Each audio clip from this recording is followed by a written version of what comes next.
నమస్కారం ఘంటారావానికి స్వాగతం. ముందుగా ప్రధాన అంశాలు. గ్రామ పంచాయతీ ఎన్నికలకు మోగనున్న నగారా, సాయంత్రం నోటిఫికేషన్ విడుదల చేయనున్న ఎస్ఈసి.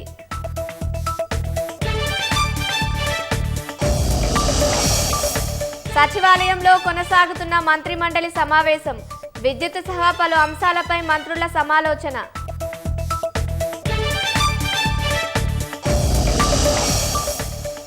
మహిళా సంఘాలకు వడ్డీ లేని రుణాలు పంపిణీ, అతివలకు అన్ని రకాలుగా అండగా ఉంటామన్న మంత్రి పొన్నం.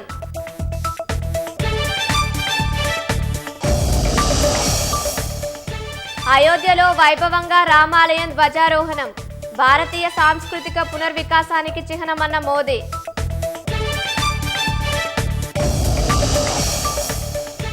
ఆదాయానికి మించిన ఆస్తుల కేసులో లోకాయుక్త సోదాలు, 10 మంది ప్రభుత్వ అధికారుల ఇళ్లలో విస్తృతంగా తనిఖీలు.